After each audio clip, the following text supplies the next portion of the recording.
ओडिया पक्ष 2026 उपलक्षे आदिवासी लोककला दिनटीए कार्यक्रम अनुष्ठित। राज्य सरकार लुक्कायित लोककला को लोकलोचन को आनिबा सहित देश और विदेश में ओडिशार लोककला को आनिबा पई राज्य सरकार पक्षरु एप्रिल 1 तारिख ओडिशा दिवस ठारू 14 तारिख पणा संक्रांति पर्यंत राज्य रे समस्त जिला ब्लॉक और पंचायत स्तर रे ओडिया पक्ष पालन पई निर्देश देइछंती राज्य सरकार। एही कार्यक्रम राज्य रे कोण अनुकोण रे चालू रहितबा बेले आज 10म दिवस रे आदिवासी अध्युषित मालकानगिरी जिले में जिलापाल प्रथमेश अरविंद राजेश्वरी निर्देशक्रमे जिला संस्कृति विभाग तरफ मालकानगिरी जिला सदर ब्लॉक वीर लक्ष्मणपुर पंचायत सदर ग्रामर आंबतोटा लोककला दिनटीए कार्यक्रम अनुष्ठित होई। कार्यक्रम में मुख्य अतिथि भाव में जिला संस्कृति अधिकारी संतरांश नारायण पंडा जोग देइथिबा बेले मुख्य वक्ता भाव में मालकानगिरी निर्वाचन मंडलीर विधायक प्रतिनिधि जगतानंद बंजारा जोग देइथिले। सम्मानित अतिथि भावे स्थानीय सरपंच नीलकंठ झोला, वरिष्ठ नाटगुरु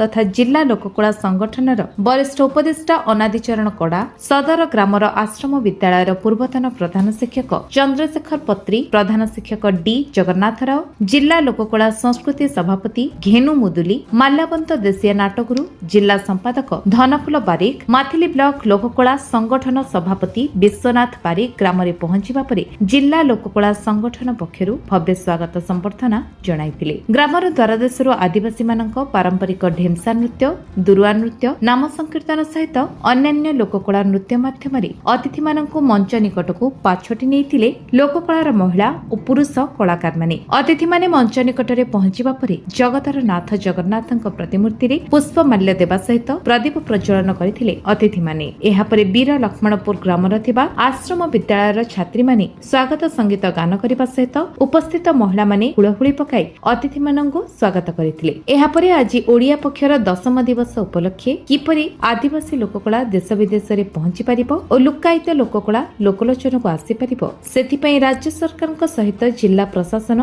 युद्धकालीन भितरे प्रयास जारी करिसंती। एही परिप्रेक्षी रे आज रही कार्यक्रम रे विभिन्न आदिवासी मानक पारंपरिक ढेमसा, कोया नृत्य, सांताली नृत्य, इडिजा नृत्य, बंडा नृत्य, गोडिंगी नृत्य, परजा नृत्य, दुरुआ नृत्य, जागर नृत्य, दांडा ओलिया नृत्य परिवेषण करथिले कलाकार माने, जहा उपस्थित दर्शक मानक मनमुग्ध करथिला। आज लोककला दिनटीए कार्यक्रम रे लोककला संगठनर जिला संयोजक पुलिस राममांडी मंच परिचालना करथिबा बेले जिला लोककला संगठनर कर्मकर्ता और सदस्य माने कार्यक्रम रे समस्त प्रकार सहयोग करथिले। एही कार्यक्रम को देखिबा पई हजार हजार दर्शक उपस्थित रही बेस आनंद उल्लासर सहित उपभोग करथिले।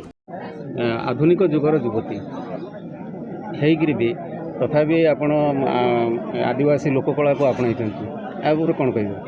नमस्कार, मो निर्मला एका मालकानगिरी।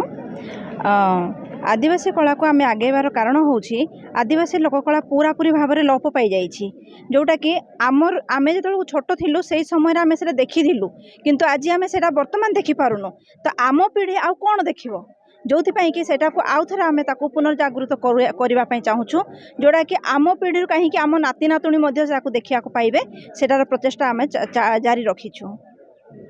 कला दिनटी कार्यक्रम अनुष्ठित होती जिला प्रशासन तरफ ए विषय कौन कह? आमर सारा राज्य ओडिशा रे ओडिया पक्ष पालन होजी।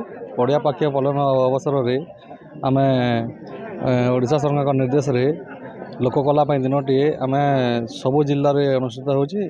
से मालकानगिरी जिलार वीर लक्ष्मणपुर जोटा कि लोककला ग्राम, से ग्राम आम जिला प्रशासन एवं जिला संस्कृति विभाग द्वारा ये जगह लोककला दिवस टी पालन कर समस्त लोककला को आपण मैंने देखिपारे एवं समस्त लोककला लोकदल एवं आमर जो वरिष्ठ कलाकार मान अच्छा ये संबर्धना दिखाई आउ ये लोककला दिवस टी आम पालन कर।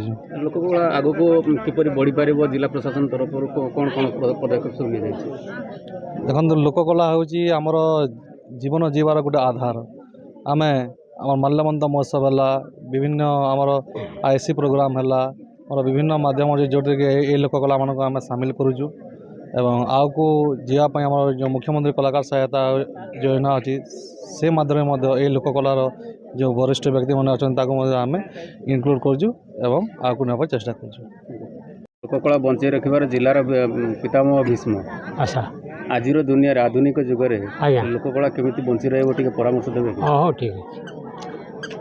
ଆମର ଲକ୍ଷ୍ୟ ଆମ ସଂଗଠନର ଯେଉଁ ଲକ୍ଷ୍ୟ ଅଛି ମାଲ୍ୟବନ୍ତ ଦେଶା ନାଟକରୁ ସାଂସ୍କୃତିକ ସଂଗଠନର ଲକ୍ଷ୍ୟ ଆମର ଭାଷା ସଂସ୍କୃତି ଆଉ ପରମ୍ପରା ଯେମିତି ବଞ୍ଚିକରି ରହିବ ସେଇଟା ଆମର କାମନା। କାହିଁକି ଏବେ ଆମେ ଯଦି ଆମର ଭାଷାକୁ ଆମର ସଂସ୍କୃତିକୁ ଆମର ପରମ୍ପରା ଯଦି ଆମେ ରକ୍ଷା କରିପାରିବା ନାହିଁ ମାନେ ଦିନେ ଅସୁବିଧାରେ ଆମେ ମାନେ ପଡ଼ିବ ଏକ। ତାପରେ ପରେ ସରକାରକୁ ମୋର ଗୋଟେ ଅନୁରୋଧ, ଆଜିକୁ ଦୀର୍ଘ 17-18 ବର୍ଷ ହେଇଗଲାଣି ଆମେ ଏଠି ସଂଗଠନ କରିଛୁ, ଜିଲ୍ଲା ସାରା ସଂଗଠନ କରିଛୁ। କେଉଁ ଗାଁରେ କେଉଁ ଏରିଆରେ କି ପ୍ରକାର ସଂଗଠନ ଅଛି, ମାନେ କି ପ୍ରକାର ନୃତ୍ୟ ଅଛି, ନାଟ ଅଛି, ଗୀତ ଅଛି, ସବୁ ପ୍ରକାର ଆଜିକି ଆମର ସେକ୍ରେଟାରୀ ଦାନପୁର ଭାରିକ ଏ ଦୁଇ ଲୋକ ବୁଲିକରି ଆମେ ପାଗଳ କୁକୁର ବୁଲିକରି ଆମେ ଆଜି ସଂଗଠନ କଲୁ ଯେ ସଂଗଠନ କରି ଆମେ ଏତିକି ଦୂର ପର୍ଯ୍ୟନ୍ତ ଆମେ ଆଣିଛୁ।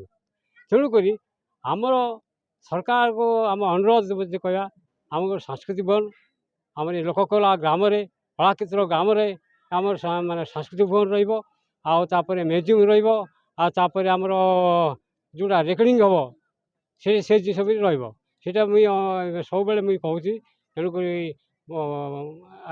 ଏ ଜିନିଷ ନ ରହିଲେ ଆମକୁ ଅସୁବିଧା ହେଉଛି ସାର୍। ତେଣୁକରି ଆମର କଳା ବଞ୍ଚିକରି ନ ରହିଲେ ହେବ ନାହିଁ, ଆମେ କେମିତିକରି ବଞ୍ଚିକରି ରହିବାକୁ ପଡ଼ିବ।